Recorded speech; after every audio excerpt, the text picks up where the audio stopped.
نحمده ونصلي على رسوله الكريم أما بعد فأعوذ بالله من الشيطان الرجيم بسم الله الرحمن الرحيم يا أيها الذين آمنوا لا تتبعوا خطوات الشيطان ومن يتبع خطوات الشيطان فإنه يأمر بالفحشاء والمنكر.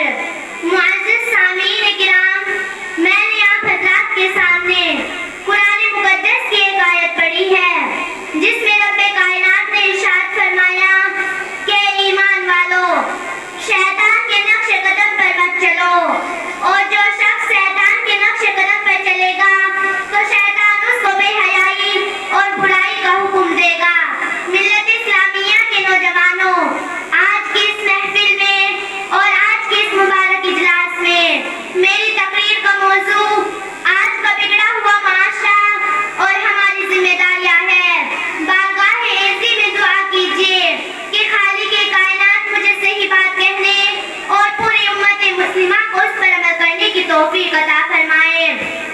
نوجوان دوستو، آج کے اس نازک دور میں ہمارا معاشرہ اور سماج کن کن خرابیوں سے دوچار ہے، اس کے اسباب و وجوہات کیا ہے، ان سے مقابلہ اور دفاع کی کیا تدابیر ہیں، ان کو اس مختصر سے وقت میں بیان کرنا اور ان پر تفصیلی روشنی ڈالنا دشوار ہی نہیں بلکہ ناممکن سا معلوم ہوتا ہے. لیکن سرے دست دور حاضر کے بعد شدید فتنوں کا اجمالاً اور بعض کا تفصیلاً ذکر کر دینا مناسب سمجھتی ہوں.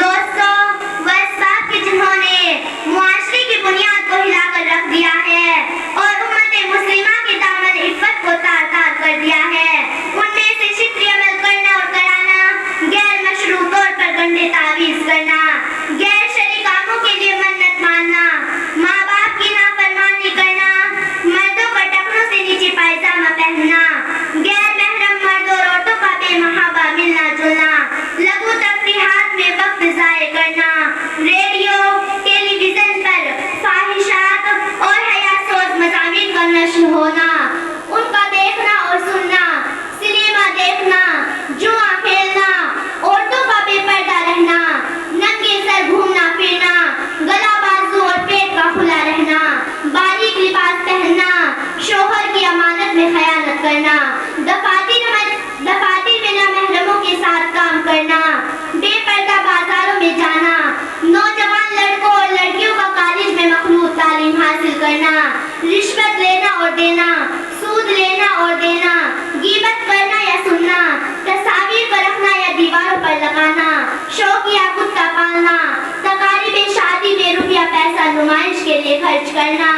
الغرض بہت سی خرابیاں ہیں جو ہمارے معاشرے اور سماج میں جاری و ساری ہیں.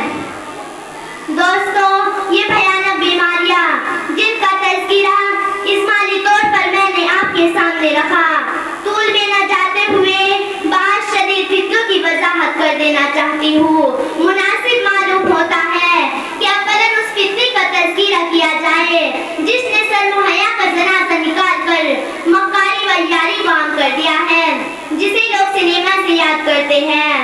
حضرات، ایک دور وہ تھا کہ گانا بجانا، ناچنا، منہ کھول کر غیروں کے سامنے بیٹھنا معیوب شمار ہوتا تھا.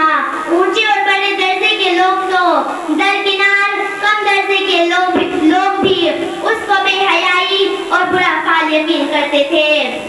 کیا کسی کی شرم و غیرت اس بات کی اجازت دے سکتی تھی کہ اس کی بہو بیٹی غیروں کے سامنے ناچے یا گائے؟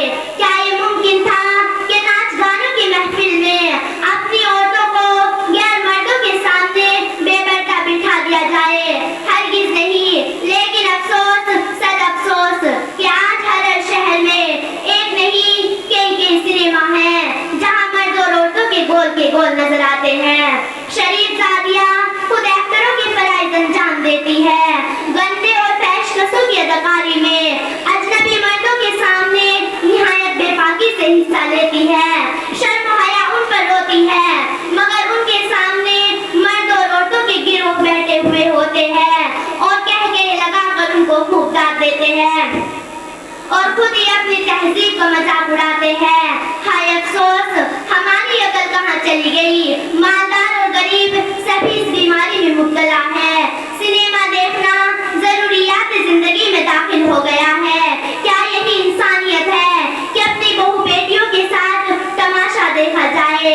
آقائے دو جہاں صلی اللہ علیہ وسلم نے تو ارشاد فرمایا ہے کہ میں گانے بجانے کو مٹانے کے واسطے بھیجا گیا ہوں، مگر ہم ہیں کہ آپ کے امتی ہیں جو خود ہی فلمیں بناتے اور دیکھتے ہیں. سینکڑوں اور ہزاروں گھروں کی چھتوں پر جب نظر پڑتی ہے تو چاروں طرف لعنت کے اینٹینا دکھائی دیتے ہیں جن سے ٹیلی ویژن پر پروگرام اور فلمیں آتی ہیں. یوں کہا جاتا ہے کہ ٹی وی دیکھنے سے معلومات میں اضافہ ہوتا ہے. ٹی وی دیکھنے سے سائنس کی باتیں معلوم ہوتی ہیں. ٹی وی دیکھنے سے جدید تحقیقات کا پتہ چلتا ہے. ٹی وی دیکھنے سے کارخانوں کی پیداوار کا پتہ چلتا ہے. ٹی وی دیکھنے سے ہڑتالوں کے اسباب معلوم ہوتے ہیں. ٹی وی دیکھنے سے انسانی زندگی میں ترقی کی راہیں کھلتی ہے. ٹی وی دیکھنے سے انسان ترقی کرتا ہے. ٹی وی دیکھنے سے بچے ہوشیار ہوتے ہیں. ہائے افسوس، ایک حرام اور ناجائز چیز کو اس کے فوائد بیان کر کے جائز سمجھا جاتا ہے. دوستو، جن فوائد کو شمار کرایا گیا ہے دوسری چیزوں کے ذریعے بھی ان کو حاصل کیا جا سکتا ہے. اخبار اور رسائل اور ریڈیو کے ذریعے بھی یہ سب باتیں معلوم ہو سکتی ہے. یاد رکھیے کہ